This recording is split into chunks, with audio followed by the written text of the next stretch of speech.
عابد میر صاحب، اب جو حالات ہو گئے ہیں اس کے بعد یہ معاملہ اس طرف جا رہا ہے کہ اپوزیشن اپنی فیس سیونگ ڈھونڈے گی، کوئی سمجھوتا کرے گی، یا واقعی حکومت کے لیے کوئی خطرہ رہ گئی ہے؟ دیکھیں شاہزیب خانزادہ صاحب، جو صورتحال ہے نا وہ بڑی ہی کمپلیکیٹڈ ہے. ایک طرف تو ایک یہ تاثر ہے کہ جی اپوزیشن جو ہے اس کے تحریک جو ہے اس میں اب جان نہیں رہی، لیکن دوسری طرف یہ جو پی ڈی ایم نامی اتحاد ہے اس میں جو کچھ بڑی پارٹیاں ہیں انہوں نے بیک ڈور چینلز جو ہیں وہ جو کھولے ہوئے ہیں، جو کہ پہلے انہوں نے نہیں کھولے ہوئے تھے، تو وہ کوئی یہ تاثر دیتے ہیں اس طرح کا جیسے یہ حکومت آلریڈی ختم ہو چکی ہے، اور حکومت ختم ہونے کے بعد جو نیا سیٹ اپ ہے اس میں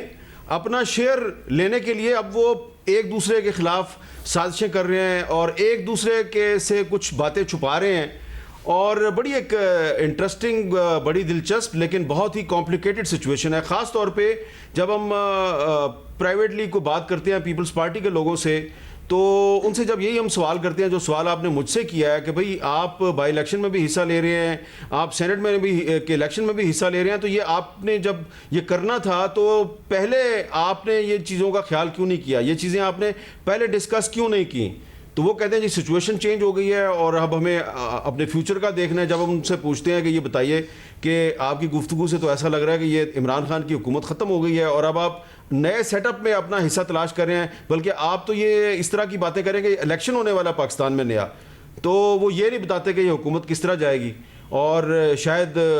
وہ چیزیں کچھ چھپاتے بھی ہیں. اسی طرح آپ دیکھیں کہ مسلم لیگ نون کے کچھ جو سینئر رہنما ہیں ان کا ایٹیچیوڈ بھی جو ہے وہ اچانک تبدیل ہوا ہے. انہوں نے بھی ضمنی الیکشن میں حصہ لینے کی حمایت شروع کر دی، وہ بھی سینٹ کے الیکشن میں حصہ لینا چاہتے ہیں. تو آج جو بنو میں جلسہ ہے اس جلسے میں بلاول بھٹو زرداری بھی نہیں تھے، مریم نواز شریف صاحبہ بھی نہیں تھیں، لیکن مولانا فضل الرحمان نے ایک بڑا جلسہ کر دکھایا آپ کو. تو ایسا لگتا ہے کہ اب جو پی ڈی ایم کی جو جماعتیں ہیں وہ مولانا فضل الرحمان کے ساتھ اب صرف ایک ہی نقطے پہ اتفاق کرتی ہیں، اور وہ نقطہ یہ ہے کہ اسلام آباد کی طرف لانگ مارچ کرنا ہے، اور دوسری طرف یہ جماعتیں جو ہیں یہ بیہائنڈ دا سین کچھ ایسا جوڑ توڑ کر رہی ہیں، ایسی کو گفتگو کر رہی ہیں، باتیں کر رہی ہیں جس میں ان کے اپنے اختلافات بھی جو ہیں وہ آہستہ آہستہ بڑھتے جا رہے ہیں، لیکن ساتھ ہی ساتھ یہ بھی ہمیں تاثر ملتا ہے کہ شاید ان کے خیال میں حکومت ختم ہونے والی ہے. تو یہ ایک بڑی ہی اسلام آباد میں پیچیدہ لیکن بڑی دلچسپ صورتحال ہے. فوزن صاحب، 31 جنوری کی ڈیڈ لائن تو فارغ ہی سمجھی جائے، کیونکہ مارچ تک انہوں نے نا لانگ مارچ کرنا ہے اور سینٹ انتخابات میں بھی حصہ لینا ہے. اس کے بعد بھی آپ کو کوئی پی ڈی ایم کا ایسا معاملہ نظر آتا ہے کہ یہ حکومت کے لیے کوئی خطرہ رہ گئی ہو؟ شاہزیب صاحب، میرا خیال ہے پی ڈی ایم کے ساتھ جو ایک بڑا مسئلہ ہوا ہے وہ یہ ہوا ہے کہ ان کی جو ایک اسٹریٹجی تھی، جو بھی اسٹریٹجی تھی، وہ اب کافی حد تک کمزور ہوتی نظر آ رہی ہے. انہوں نے جس طریقے سے اپنا ایک یونیفائڈ سٹانس جو ہے وہ بنایا تھا اور کہا تھا کہ ہم جنوری تک جو ہے وہ آر یا پار کر دیں گے،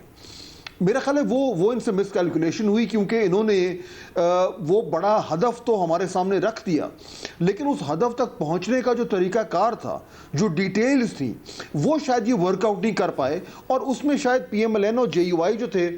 انہوں نے کچھ اپنے مفروضے اپنے سامنے رکھے ہوئے تھے، اور پاکستان پیپلز پارٹی جو تھی وہ کسی اور ڈگر جو ہے وہ چل رہی تھی. تو اس کی روشنی میں اب ہوا یہ ہے کہ 31 جنوری کی ڈیڈ لائن جیسا کہ آپ نے کہا وہ میرا خیال ہے اب بہت حد تک جو ہے وہ غیر فعال ہو گئی ہے. الیکشن ہوں گے، ضمنی الیکشن ہوں گے، سینٹ الیکشن ہوں گے، اس کے بعد اب یہ کہا جا رہا ہے کہ موسم بہتر ہوگا تو لانگ مارچ ہوگا، لیکن میرا خیال ہے تب تک جو مومنٹم یہ بنا رہے تھے 3-4 مہینے سے، اس مومنٹم کو یہ چند ایک ریلی سے برقرار رکھنا جو ہے وہ مشکل ہوگا، کیونکہ اس مومنٹم میں وہ کانٹ نہیں ہے جس کی ضرورت ہے. تو میرا خیال ہے حکومت کے اوپر اگر کوئی خطرہ تھا بھی صحیح تو بہت حد تک وہ کم ہو گیا ہے. اور یہ حکومت کی اپنی کسی حکمت عملی کی وجہ سے ہوا آپ کے خیال میں، یا خود اپوزیشن نے بڑی ان ریئلسٹک اپنے لیے ڈیڈ لائنز رکھی تھی، نہ موسم کا خیال کیا، نہ سینٹ انتخابات کا پہلے دیکھا اور حکومت کو ڈیڈ لائنز دے دیں؟ میرے خیال میں دونوں طرف جو ہے وہ یہ اس کا کریڈٹ اور بلیم جو ہے وہ دیا جا سکتا ہے. اپوزیشن نے اپنا ہوم ورک درست نہیں کیا، جو آپس کے جو پارٹی کے مفادات تھے ان کو وہ اس طریقے سے ضم نہیں کر پائے. اگر جو پی ڈی ایم کا ایک گرینڈ اگر کوئی اسٹریٹجی ہوتی ہے اس میں نہیں کر پائے، اور جو آپریشنل ڈیٹیلز تھی کہ گورنمنٹ کو کیسے نکالا جائے گا اس کا جواب وہ آج تک نہیں دے پائے. گورنمنٹ کی طرف سے میرے خیال میں ایک انہوں نے کام جو ہے وہ بڑا مؤثر کیا ہے، وہ یہ کہ جو بیانیہ بنایا ہے انہوں نے، وہ اس سے انہوں نے استعفوں کا معاملہ جو ہے وہ عمران خان وزیر اعظم عمران خان کے استعفے سے گھما کر اور اپوزیشن کے استعفوں پہ ڈال دیا. تو پوری جو ڈیبیٹ کا رخ تھا وہ بڑی مؤثر طریقے سے گورنمنٹ نے جو ہے وہ موڑ کر اپوزیشن پہ ڈالا اور ان کو ایک دفاعی پوزیشن اپنانے پر مجبور کیا. اور حامد میر صاحب یہ اس وقت ایسا لگتا ہے جیسے نون لیگ یہ تاثر دیتی ہے کہ ہم تو جی دونوں طرف ہی راضی ہیں, اگر مولانا کی بات مان لی جائے اس پر بھی راضی ہیں, ورنہ پیپلز پارٹی کی بات مان لیں گے, بس ہم چاہتے ہیں پی ڈی ایم کا پلیٹ فارم نہ ٹوٹے. مگر مولانا اور پیپلز پارٹی میں کیا واقعی بہت زیادہ اختلافات ہیں؟ 27 دسمبر کو مولانا سندھ نہیں آئے, اس کے بعد بلاول بھٹو زرداری بھی نہیں نظر آئے ہیں کسی ایسے یونیفائڈ پلیٹ فارم پر, تو کیا اختلافات زیادہ ہو گئے ہیں؟ دیکھیں شاہزیب صاحب, ایک بڑی سمپل چیز ہے, اس سے آپ کو ساری بات سمجھ آ جائے گی. دیکھیں جو پیپلز پارٹی نے جو بڑے بڑے جلسے کیے ہیں ابھی تک, جو ایونٹس کیے ہیں, وہ دراصل پی ڈی ایم کے ایونٹس نہیں تھے. جو انہوں نے 18 اکتوبر کو کراچی میں جلسہ کیا, وہ 18 اکتوبر کو ہر سال سانحہ سارساز کا جلسہ کرتے ہیں. پھر انہوں نے 30 نومبر کو جو ملتان میں کیا تو وہ ہر سال یوم تاسیس مناتے ہیں, انہوں نے منانا ہی منانا تھا. پھر انہوں نے جو 27 دسمبر کو جلسہ کیا وہ پی ڈی ایم کا جلسہ تو نہیں تھا, وہ تو محترمہ بینظیر بھٹو کی شہادت کا جلسہ ہر سال وہ کرتے ہیں. تو انہوں نے اپنے جلسے جو ہیں ان کو پی ڈی ایم کے جلسوں کا رنگ دیا اور کہا جی ہم یہ پی ڈی ایم کی قیادت بھی یہاں پہ آ رہی ہے. تو پیپلز پارٹی نے کوئی پی ڈی ایم کا ہٹ کے کوئی اسپیشل جلسہ کوئی نہیں کیا. کوئٹہ میں جلسہ تھا, وہاں پہ بلاول صاحب نہیں گئے, پشاور کے جلسے میں وہ آ گئے, لاہور کے جلسے میں وہ گئے, لیکن یہ جلسوں کی میزبانی کوئی اور جماعتیں کر رہی تھیں. اب یہ ساری صورتحال جو ہے اس کو آپ سامنے رکھیں, اس میں آپ یہ بالکل یہ کہہ سکتے ہیں کہ پی ڈی ایم کی جماعتیں جو ہیں ان کی جو حکمت عملی تھی, ان کی جو اسٹریٹجی تھی, اس میں کمزوریاں تھیں. لیکن دوسری طرف میں بالکل بھی اس بات سے اتفاق نہیں کرتا کہ حکومت جو ہے وہ بالکل ریلیکس ہے اور بالکل ٹھیک جا رہی ہے اور اس کو اب کوئی خطرہ نہیں ہے. حکومت کی اس وقت ساری کی ساری توجہ صرف اور صرف اپوزیشن پہ ہے. حکومت جو بڑے فیصلے کر رہی ہے وہ ان فیصلوں کا مقصد یہ ہے کہ کسی طریقے سے جو اپوزیشن کی جو اسٹریٹجی ہے, اپوزیشن کی تحریک ہے, اس کو ناکام بنایا جائے. کبھی وہ سینٹ کا الیکشن پیچھے لے آتے ہیں, کبھی وہ کہتے ہیں جناب کہ ہم جو سیکرٹ بیلٹ ہے اس کو ختم کرنا چاہتے ہیں, اس کے لیے ہمارے سے تعاون کریں. اور اب ایک طرف کوئٹہ میں جو ہے وہ ہزارہ برادری کا دھرنا چل رہا ہے, وزیر اعظم جو ہے وہ ترجمانوں کے اجلاس میں اس پہ بات نہیں کرتے, وہ اپنے ترجمانوں سے کہتے ہیں کہ پیپلز پارٹی پہ اٹیک کر دو, پیپلز پارٹی کی کرپشن کو سامنے لے کے آؤ, کیونکہ ان کو شک پڑ رہا ہے یا ان کے پاس کوئی انفارمیشن ہے کہ شاید پیپلز پارٹی جو ہے وہ کوئی ایسا گیم پلان جو ہے اس کا حصہ بن رہی ہے جس کا الٹیمیٹلی تحریک انصاف کی حکومت کو نقصان ہوگا. تو اس میں یقیناً اس میں مجھے تو کوئی شک نہیں ہے کہ مولانا فضل الرحمان اور پیپلز پارٹی کے درمیان معاملات ٹھیک نہیں ہیں. لیکن دوبارہ یہ کہوں گا کہ مولانا فضل الرحمان نے آج بلاول بھٹو زرداری اور مریم نواز شریف صاحبہ کے بغیر جو بنو میں ایک بڑا جلسہ کر دیا ہے, تو انہوں نے یہ میسج دے دیا ہے صرف حکومت کو نہیں بلکہ ان دونوں پارٹیوں کو بھی کہ میں آپ کے بغیر بھی اتنے بندے اکٹھے کر سکتا ہوں, اور اگر وہ اتنے بندے اسلام آباد میں لا سکتے ہیں تو یقیناً پھر ان کو ان دونوں پارٹیوں کی ضرورت نہیں. اور ویسے بھی مولانا فضل الرحمان کے جو ان کے ارد گرد جو لوگ ہیں وہ ان کو یہ اکثر میں نے خود کہتے سنا ہے کہ ہمیں پیپلز پارٹی کی اسلام آباد کے لانگ مارچ کے لیے تو ویسے بھی ضرورت نہیں ہے, ان کے پاس تو اسلام آباد راولپنڈی میں بندے ہی نہیں ہیں. لیکن پیپلز پارٹی کا اپنا انٹرسٹ اس بات میں ہے کہ وہ P D M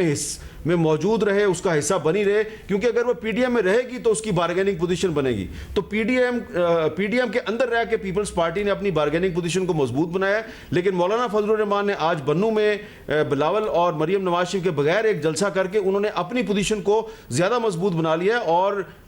Imran Khan صاحب جو ہیں وہ بھلے تاثر جو بھی دیں, ان کے وزراء تاثر جو بھی دیں کہ پی ڈی ایم ٹوٹ گئی ہے, اختلافات ہو گئے ہیں, لیکن ان کی توجہ پاکستان کے نیشنل ایشوز پہ نہیں ہے, ان کی توجہ عوام کے مسائل پہ نہیں ہے, ان کی توجہ صرف اور صرف پی ڈی ایم پر ہے. اس کا مطلب یہ ہے کہ پی ڈی ایم بدستور ان کے لیے خطرہ ہے. فاضل صاحب آپ کیا دیکھ رہے ہیں؟ آپ کو لگ رہا ہے کہ حکومت کے پاس ظاہر اب 2.25 سال نکل گئے, وزیر اعظم نے خود نے بھی اپنی کارکردگی کے حوالے سے اعتراف کیا, تیاری نہ ہونے کا بھی اعتراف کیا. اب جب کہتے ہیں کہ ہماری تیاری ہو گئی ہے تو کیا اس تیاری کے ساتھ فوکس بھی ہے کہ معاشی ترقی ہو, معیشت بہتر ہو, کارکردگی پر فوکس ہو, یا آپ کو ابھی بھی وہ فوکس نہیں نظر آ رہا ہے؟ دیکھیے شاہزیب, دو بڑی انٹرسٹنگ ڈیولپمنٹس ہوئی اس حوالے سے جو آپ نے سوال کیا. پہلا تو یہ کہ جب پی ڈی ایم نے یہ اپنی ساری موومنٹ شروع کی تو اس کو جو رنگ دیا گیا تھا وہ ایک نظریاتی رنگ تھا کہ یہ اس طرح کی موومنٹ ہے جس سے یہ نظام بہتر ہوگا, جس سے اسٹیبلشمنٹ کا رول جو ہے سیاست میں وہ کم ہوگا اور ایک ری الائنمنٹ آف ڈیموکریٹک فورسز ہوگی. تو ایک بڑا گول رکھا گیا تھا اور اس پہ ایک بڑی بات, ایک بڑے نعرے کے ساتھ انہوں نے یہ موومنٹ شروع کی. اب ہوا یہ ہے کہ اس وقت جب ہم دیکھتے ہیں تو جو نظریاتی عنصر ہے ان کی اس تمام تمام تر کیمپین کا مہم کا وہ اب ہمیں ختم ہوتا نظر آ رہا ہے اور پاور پالیٹکس کا جو اینگل ہے وہ ابھر کر سامنے آنا شروع ہو گیا ہے۔ اس کا ایک ایویڈنس یہ ہے کہ اب اسٹیبلشمنٹ کے رول کے حوالے سے بات تو ہو رہی ہے، لیکن جب آپ یہ کوشش کرتے ہیں کہ اس بڑی چھتری کے نیچے رہتے ہوئے آپ کسی طریقے سے اقتدار میں واپس آئیں تو پھر آپ جو ہے وہ ایک نظریاتی جو ہے نقطہ نظر سے ہٹ کر اور پاور پالیٹکس کے ایوانوں میں آ جاتے ہیں۔ اپوزیشن اب یہ چینج کر چکی ہے، اس کی مورل پوزیشن میرا خیال ہے کچھ حد تک کم ہو گئی ہے، لیکن دوسری طرف شاہزیب مجھے وہ فوکس گورنمنٹ کا اس طریقے سے بالکل نظر نہیں آ رہا کہ ان کے پاس کوئی باقاعدہ پلان ہے جس کے ذریعے وہ اگلے 2 سال میں 2.5 سال میں جو ہے وہ بہت بڑی تبدیلی لانے کے ان کے پاس جو ہے وہ ان کے پلانز ہیں۔ چنانچہ میرے خیال میں اگر اپوزیشن کی کیمپین ویک ہوتی ہے تو گورنمنٹ سمجھتی ہے کہ ہمارے لیے یہی جیت کافی ہے، اور اگر ہم نے اپوزیشن کو ابھی کمزور کر دیا ہے تو 2-2.5 سال میں جب الیکشن ہوں گے تو تب بھی ان پہ ہم حاوی ہو جائیں گے۔ میرا خیال ہے گورنمنٹ کی یہ شاید خام خیالی